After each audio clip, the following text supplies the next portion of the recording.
What's up, guys? I am Who is Tracer, and this is the Who is Cody podcast.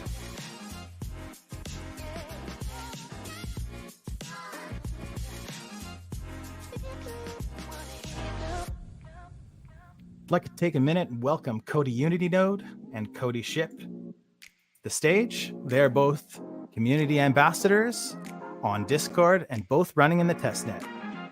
They have had massive contributions to the show until now, and I'm really glad they're here. Welcome to the show, guys. Welcome, guys. Hello. How's it going, Ship?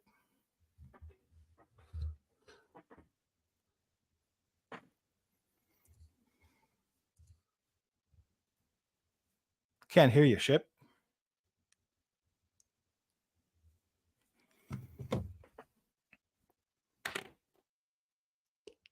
Well, Ship figures out his audio. I'd like to say welcome, everybody. We are live for the first time in 2024, and it's been a little bit of a roller coaster with the Bitcoin ETFs lately. Wouldn't you agree, Unity? Yeah, I don't even want to look on X anymore. So this SEC debacle today about their X account being hacked, and then the price pumps and it drops, and I promised myself I wouldn't look for a week and then check again because it's pure chaos at the moment. Yeah. So do you recognize this guy? No, who is he? So that is Gary. Oh my God. But that must be an old photo. Well, no, that's Sam with Gary's face. Sam Bankman. Okay, yeah. Yeah. Are you with us yet, Ship?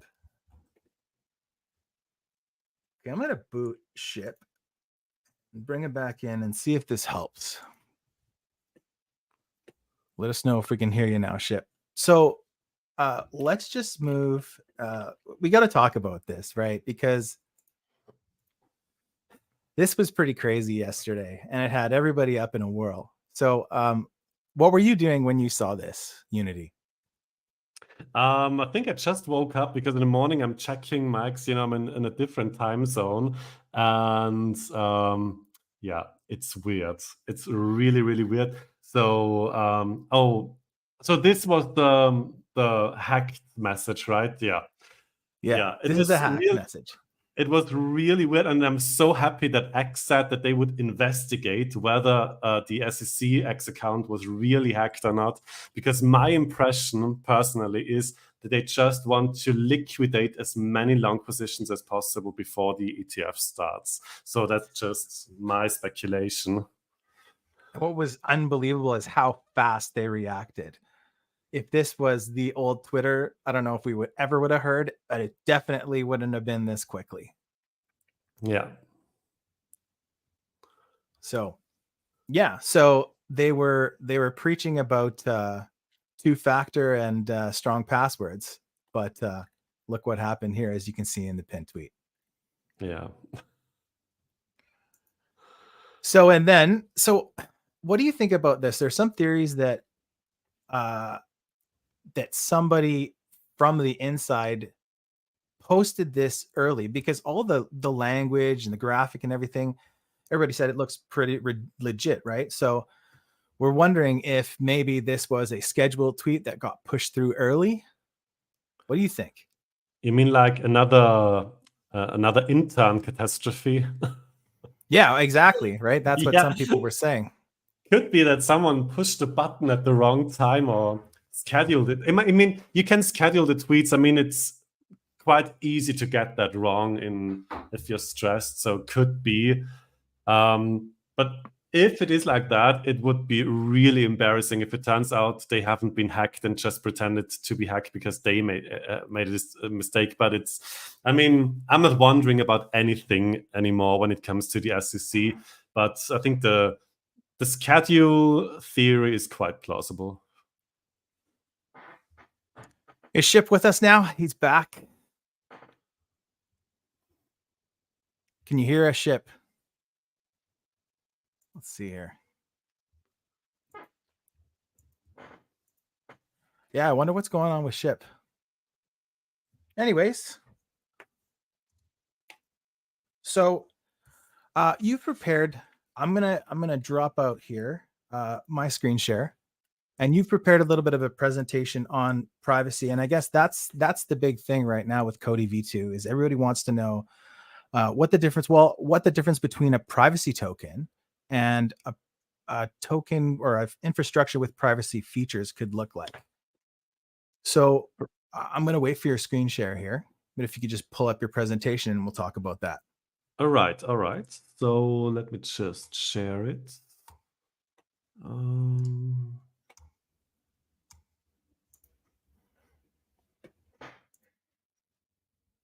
There you go. All right.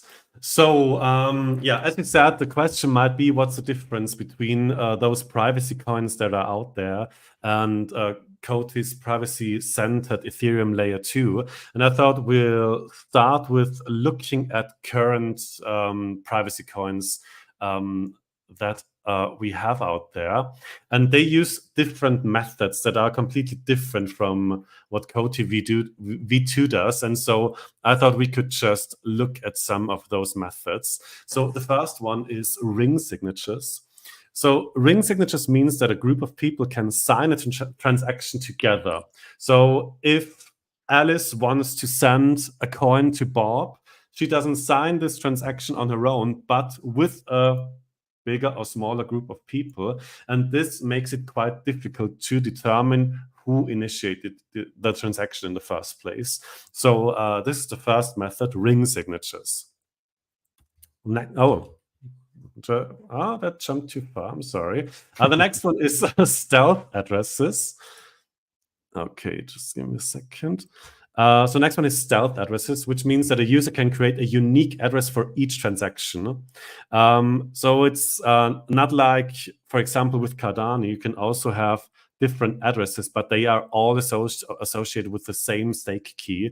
But this would really be a separate, unique address for each transaction, which would also make it difficult to trace a user's transactions because every transaction has its own unique address. So that's stealth addresses.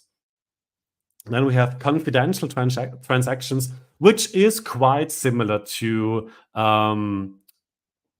CotiV2 in a sense, but not completely. So with confidential transactions, the amount that is transferred is hidden, which gives the user an additional layer of protection. And the last method is coin mixing. I think most people know about coin mixing. Those coin mixers have been out there for quite a long time. Even with Bitcoin, I think there were coin mixers. So a coin mixing basically is that the coins of different users are mixed together, and then there is a new output, and you can't determine the original source of each coin. And so right now we have different privacy coins. So I listed 3 examples here. So the first one is Monero. They use ring signatures, stealth addresses, and confidential transactions. Then we have Zcash, which uses ZK snarks. These are zero knowledge, succinct, non-interactive argument of knowledge, which is a type of zero knowledge proof. And the thing here is that it needs additional computation, which makes transactions slower. So I tried to look this up. Zcash has about 6 to 27 TPS, which is not a lot, kind of like Bitcoin. So if you want to do something, what Coti is trying to achieve, you can't do that with 27 TPS, just not possible. And then we have Dash, which uses coin mixing. And so the thing is that these are not legal in all jurisdictions. So we have different legal aspects here. So for example, in South Korea banned the privacy coin trading. And in Japan, it's completely banned. And in Australia, exchanges have started delisting privacy coins. They are legal in the US and the EU, although in the EU, there is quite some regulatory pressure. So yeah, it's kind of complicated with those coins, and also the methods that they use, like for especially ring signatures, stealth addresses, and coin mixing are basically there to hide things. And CotiV2 will be much more about encryption. And I now have a brief summary about garbled circuits. So those who were in the last podcast will already know about this, but for those who haven't heard it, here is a very quick summary. So we have Alice and Bob, and they want to use a function or a smart contract without revealing their personal, private, or secret data. So the thing how it works is Alice does three things. She has a function or a smart contract, and she encrypts it. So we have an encrypted function or an encrypted smart contract. Then we have Alice's input that she also encrypts. There is her encrypted input.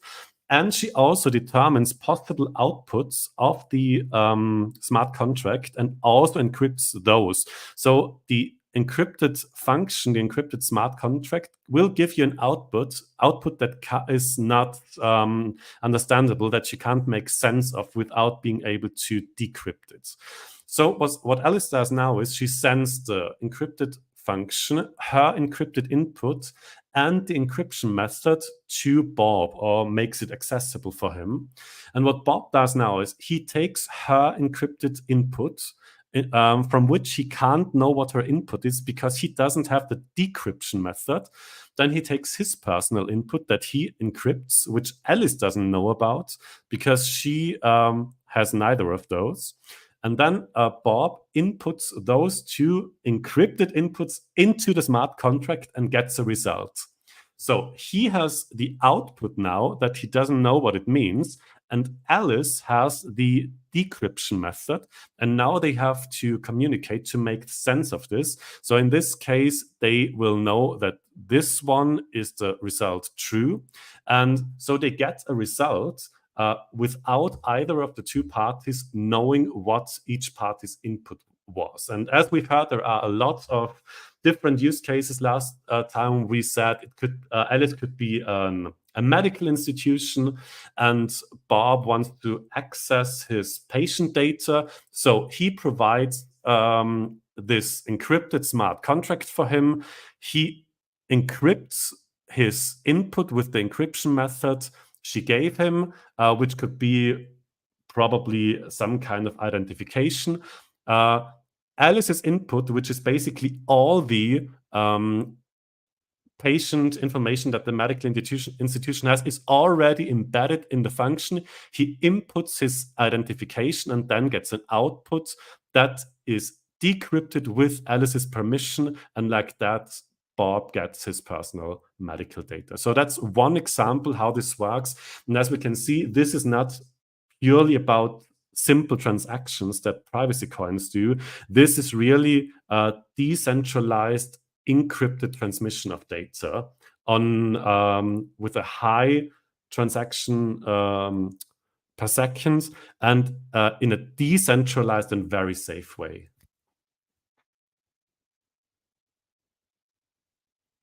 These are garbled circuits in short. Oh man, you always bring the fire. Thank you so much for that. Let's check in on Cody's ship because he dropped out and in, and can we hear How's you? it going? Sorry about that. Someone's got to right. have technical issues, right? Yeah.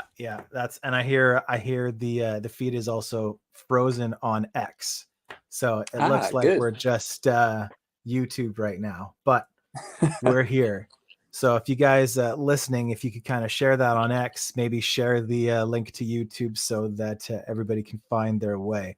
I kind of skipped over something I wanted to do here, and I wanted to replay 2 minutes of a video of Shahaf talking about why privacy.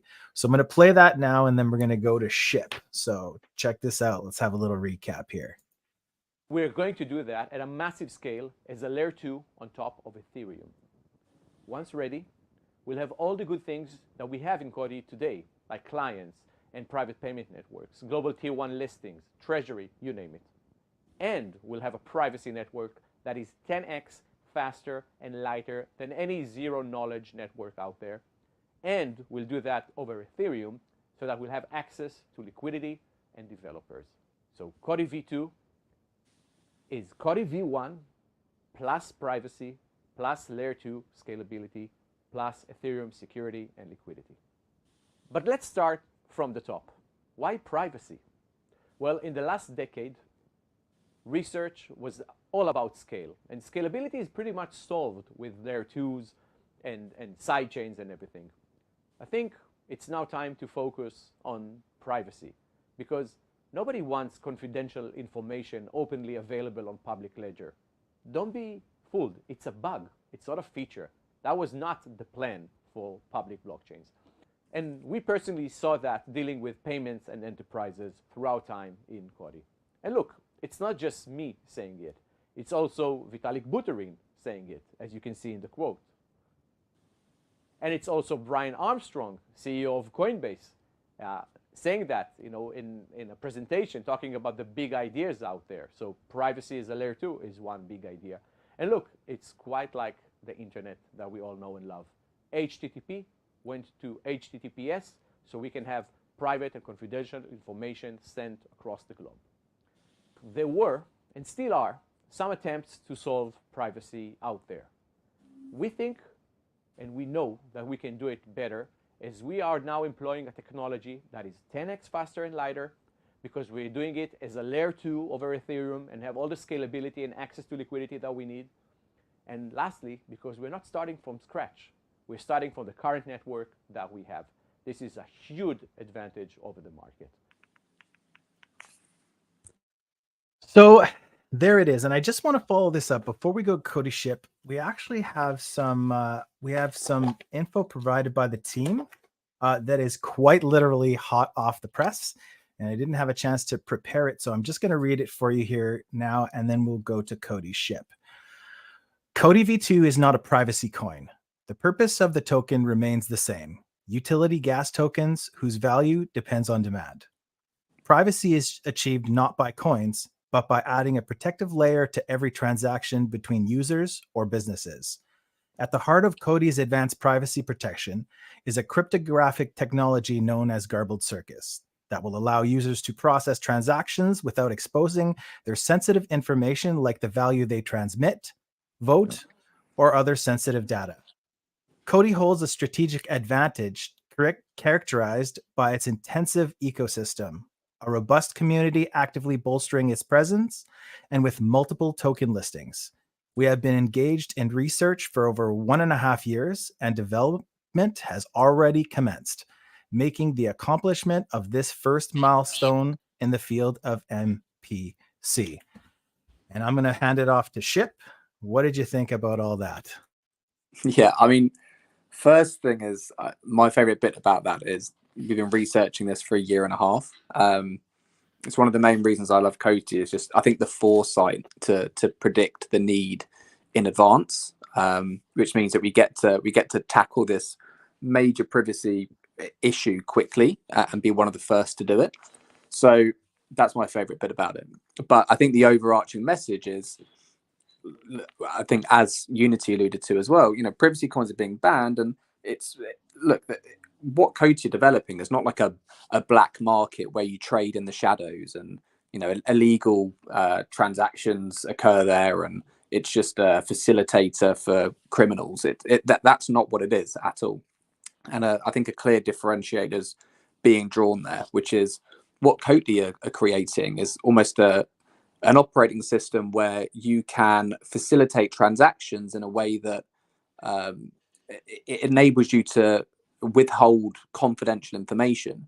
That could be your age, it could be where you're from, it could be medical data, it could be the values that you're exchanging, and that is no different to the traditional systems that we have today.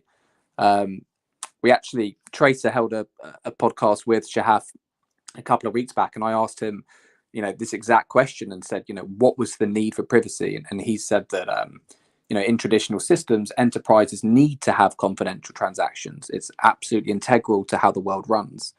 And I think that's what this message is about. It's that in the traditional way of working, privacy and confidentiality is required, but it's very different to a black market and an illegal trading facilitator. Yeah, thanks for sharing that, Cody Unity, the YouTube link on X there. I can see it popped up in my comments. But while you were doing that, did you get a chance to listen to that statement? Yes, I did. Do you have any thoughts on that? Yeah, I mean, one thing is because I did some research on that today, that they said it would be 10 times faster than existing zero-proof knowledge platforms. And what I found is the fastest platforms right now have about 3,000 TPS. So with CotiV2, we could have this decentralized privacy network with up to potentially 30,000 or more transactions per second. So if they can really pull this off, that's really, really big, I think.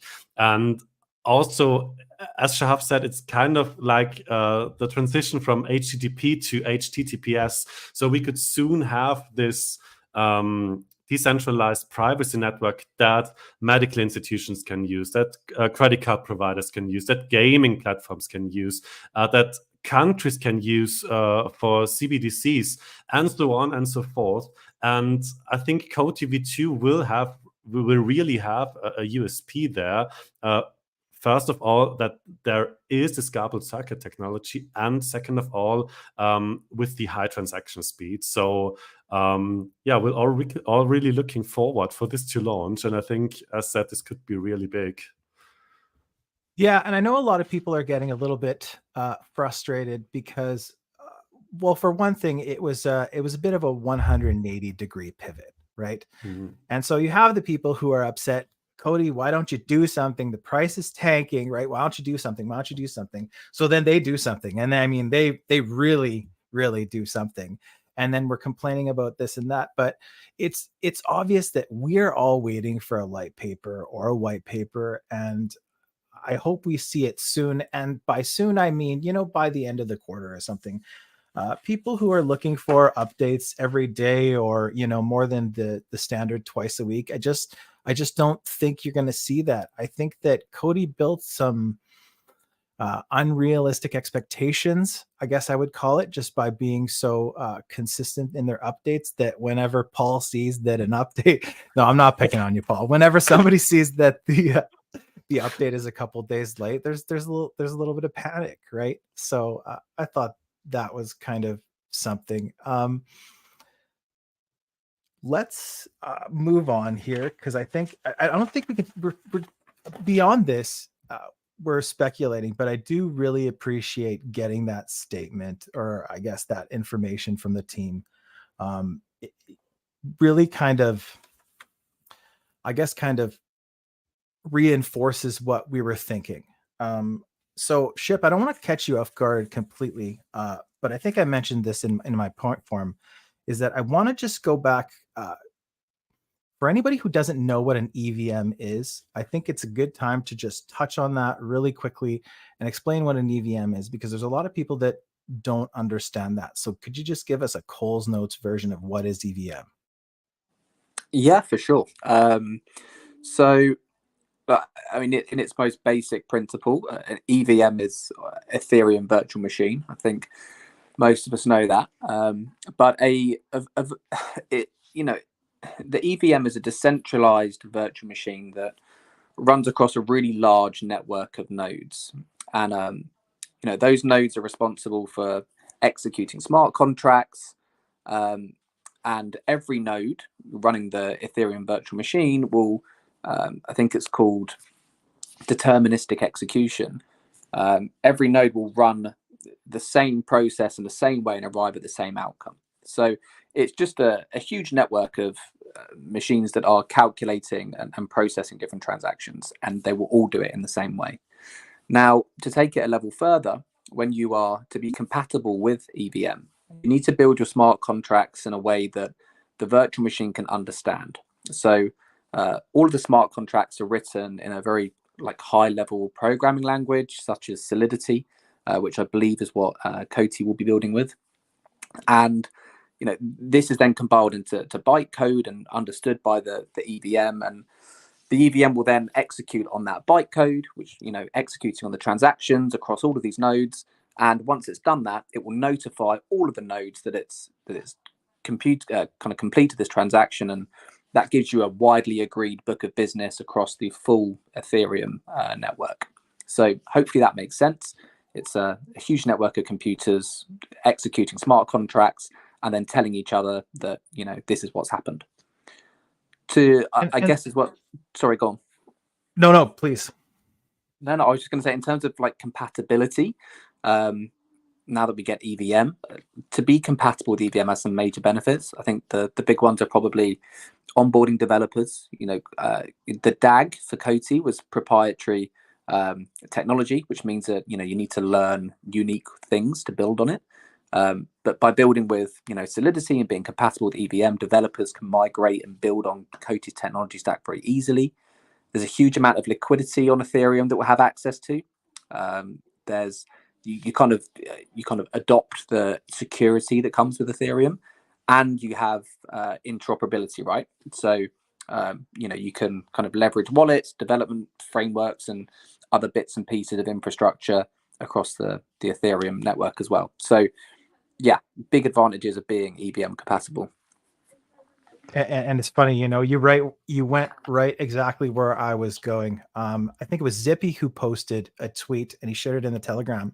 And I thought it was pretty good. And I don't have it in front of me, but I think he was saying that there is more liquidity across L2s than Ethereum itself. So basically saying that that's where the money is. And then the other thing that you said, and what I was going to touch on is, and to just bust a little bit of FUD here, hypothetically, what you were saying about the DAG being proprietary, and it's, you know, it's hard to develop, you know, a big army of coders, right? Whereas Solidity, as we all know, it's like almost anybody who's a developer. Well, not really, but I mean, it's way easier to find Solidity devs. So I think and I'm hoping for people who that are fudding the new roadmap might be late. I think it's less likely, because if we need to pull a bunch of people in, it's not like they have to learn a new coding language or a new platform. They can just be coding on Solidity. Yeah, 100%. Hopefully we can go from source and back-end developers on LinkedIn to just pulling them out of the orange somewhere. But yeah, you're right. Like it's easier. And I don't know the exact bit, but I know Shahaf in some podcast or some video that they produced did allude to the fact that, you know, having the technology stack they already have and then kind of migrating onto I guess being EVM compatible and building with Solidity is actually almost an accelerator. So yeah, hopefully they can stick to the roadmap. Yeah, absolutely. Haven't heard from Unity for a while. Maybe he fell asleep. No, I'm still here.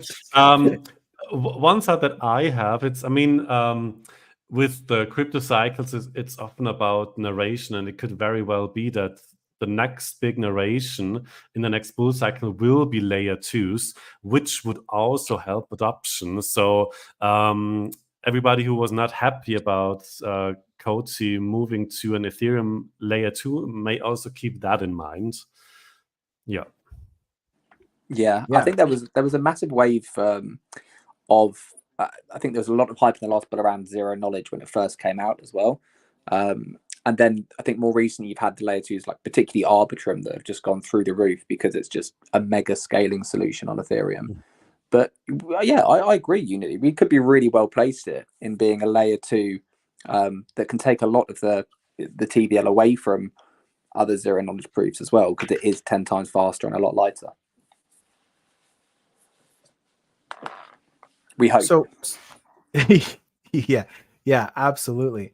So does anybody else have any CotiV specific news that they wanted to touch on since the last time we were together?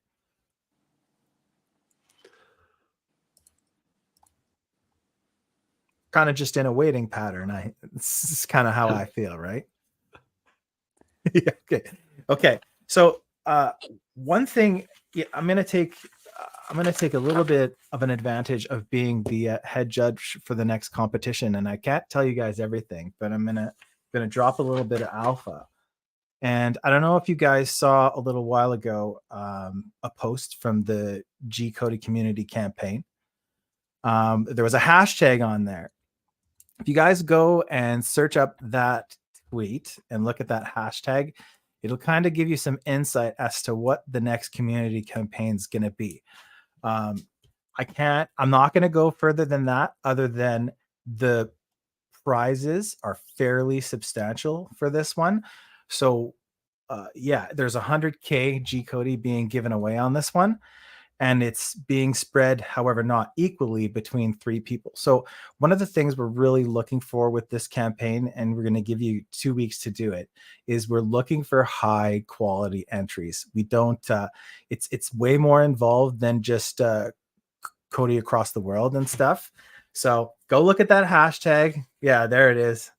So there's the hashtag. So you could probably guess, what that's going to look like. And so that should be really fun. Another thing I just wanted to touch on, because Unity and Ship are both community ambassadors. We're seeing a little bit of, what's the right word for this? People are being pretty hard on you guys. And I just kind of wanted to remind everyone that, you guys are volunteers, right? You're doing this out of the goodness of your hearts. And I think you guys, and the managers too, like Prince and Vlad and Ben, you guys it's getting to the point where it's not abuse, but it's getting close. So I just wanted to say, I really appreciate you guys being there. And I'm kind of hoping in 2024 that the team and you guys can kind of flex your muscle a little bit more and not have to just grin and bear some of that, because it's becoming a little bit toxic. And it's not so bad in Discord, but Telegram gets pretty crazy. So I don't know if you guys have anything to say about that, but I'm just going to open it up to you for a minute. I mean, it's probably the end of the bear market case. I mean, I have noticed it on Discord lately too, because I've been more on Discord lately than on Telegram. I think some people are just losing their nerves. There have been high expectations, because of the announcement of the enterprise name. Which, by the way, as we're already here, I would like to clarify. I've checked every article about the PPN. Coti never said that they would reveal the name in Q4 2023. They only said that the PPN would launch, which it did, and people just assumed that they would reveal the name. And now some people are quite angry that the name has been revealed. So this has been the cause of quite some anger. And so maybe I can comfort some people that with this information that it was never promised to reveal the name at the end of 2023. Apart from that, some people are complaining about communication, because some people expect the CEO himself to reply to them, or particular members of the team. And I mean, we're always trying to help. I think we also get quite a lot of positive feedback, because we always try to give concrete answers that help people. And if in the few cases we can't get concrete answers, we get back with the team. And so in, I would say, 95% of the cases, everything works fine. And I often think it's the best to kind of ignore the noise and focus on the main things. Yeah, that's how I see it right now. What about you, Ship? You got anything to add there? Oh, I'm going to be so much more informal. Sorry, I just get triggered, man. Like there's just this. It's just like it's human behavior, right? I mean, we go through when we're dropping great news and big milestones, and there's hype. Everyone's happy, and we're all in it together, and we fostered this really positive environment. And then other times, it's not that way, and people get triggered, and then you feel the brunt of it a bit. So I would just say, like Tracer said, we're trying to help. We're not paid for it. We're not part of Coti in any official way whatsoever. We're just trying to lend a helping hand. So yeah, try to be triggered and take it out on someone else. Don't take it out on me. Yeah. So, Paul, I mean, good point. We should probably talk about this a little bit. And it's not like, I think the reason why I didn't say anything is because I have PTSD on this or something, because it's just been such a crazy ride with this PPN. Going back to last April when they dropped that video with the Goda and the banks and everything. So it's just, we've had a rough ride, right? The PPN has been crazy. The G-Cody vote was divisive, and now this pivot to V2. I mean, it's been a bumpy ride. So we don't have any breaking news on this, but let's just talk this out for a minute. And I guess one thing I'm going to ask you guys is, so soft launch, right? So people like Paul and others, not to pick on Paul, it's just too easy. They're watching TronScan and they're watching the multi-DAG Explorer, and they're not seeing too much activity. So it could be many number of things. Actually, Paul released a pretty big thread on this in Telegram, but could it be something like Cody's side was ready, their side wasn't? I'd like to hear what you guys think. What was the question again? Sorry. Sure, yeah. So we haven't seen, in terms of blockchain transparency, we don't have any insights on how the soft launch is going, how it's being utilized. Mm-hmm. So I guess my question is, do you guys think that maybe it hasn't been implemented on their side? Let's just talk about that. Yeah, it's a good question. Obviously, we don't know. Obviously, it's not live yet. I mean, I could assume that they still have some kind of test net, maybe that it is not visible for us. But apart from that, I'm not sure. So I personally am just waiting for the launch. I think there's not so much point in speculating. We know that the roadmap so far. So my guess is maybe an internal testnet for final testing. That's why we don't see anything on TronScan and on the CotiV Explorer, maybe. You got anything to add, Ship? I know this is a tough one. Yeah, no, I do. I think I echo, look, we don't know everything.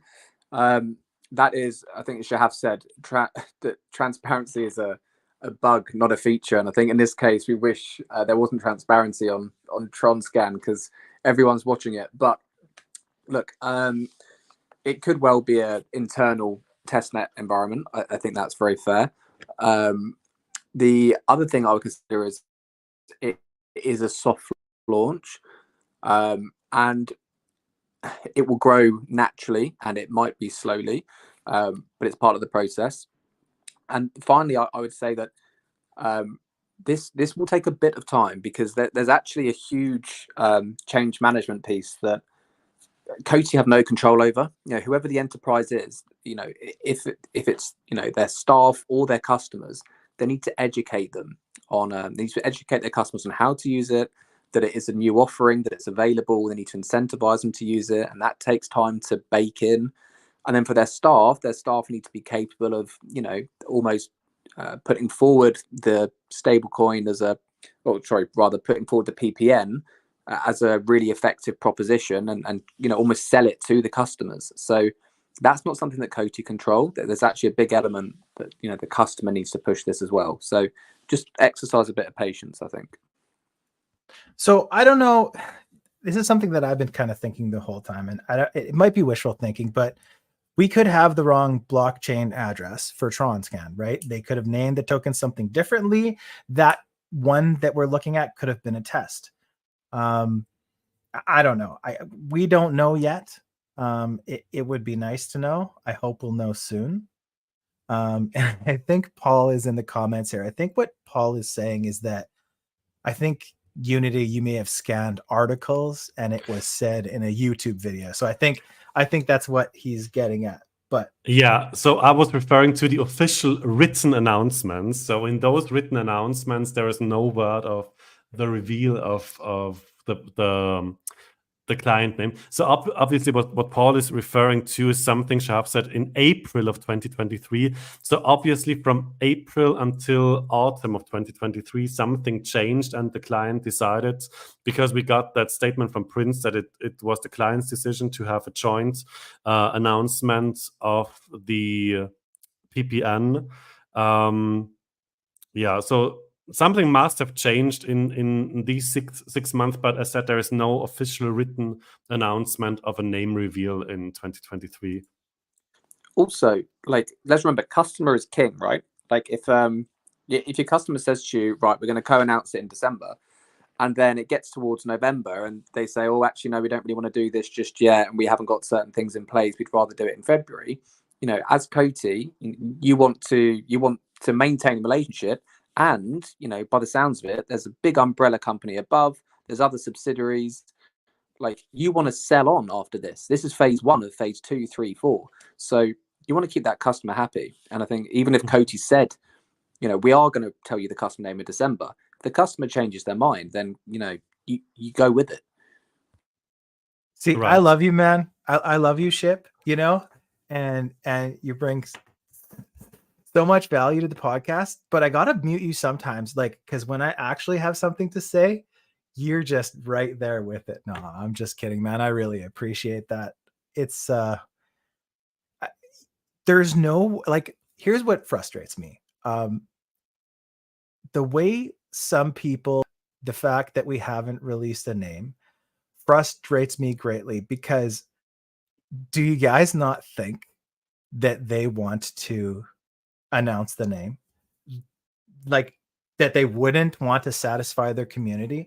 And I know some people are going to say, well, they don't want us to know the name because the name's not great and the token's going to go to 0, and then we're buying Luna, right?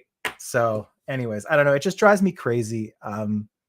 If they could release the name, I'm sure they would, right? Or am I nuts? You're not nuts. I think you're right.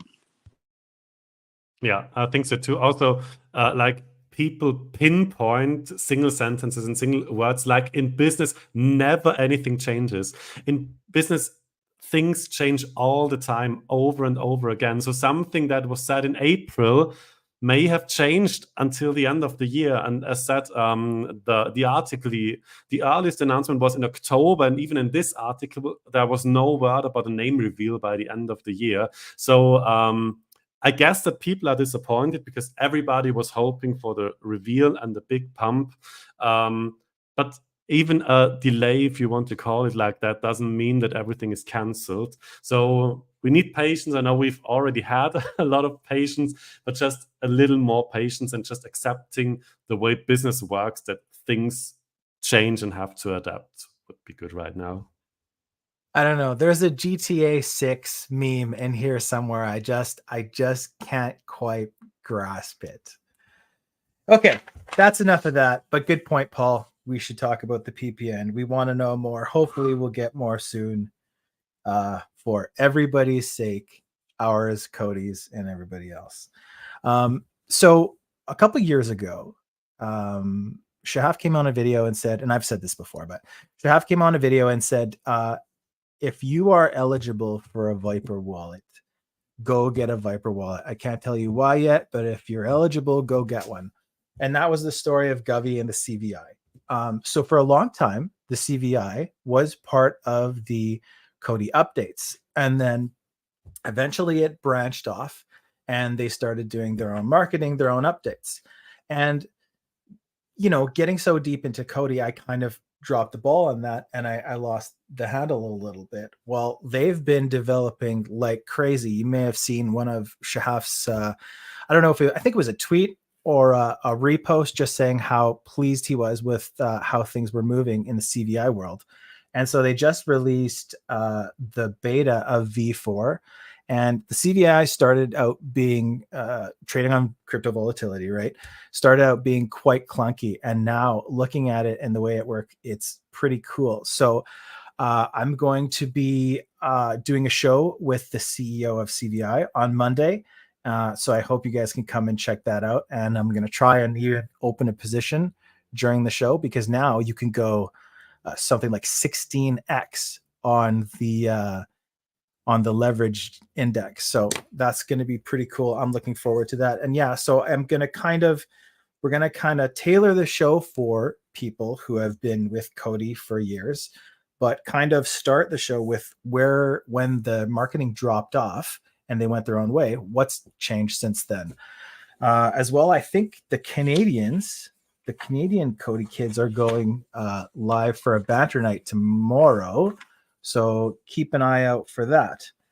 But yeah, I think that's it for us today, unless you guys have anything else. I think we've kind of covered everything that we wanted to.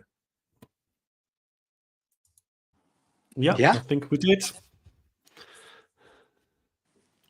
All right. So again, guys, everything you guys are doing, like Unity, the tools you're building and everything, it's unbelievable. I feel like I need to make sure I praise you at least once a week on the socials, because you're just always building something so awesome.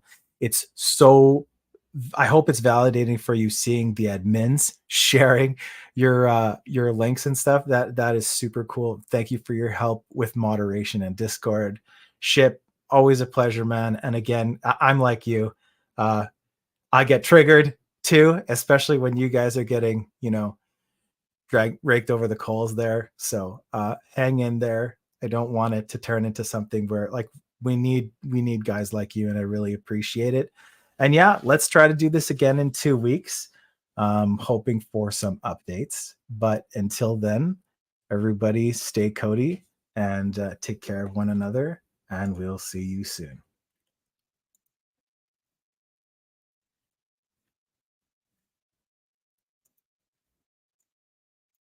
Coti Podcast.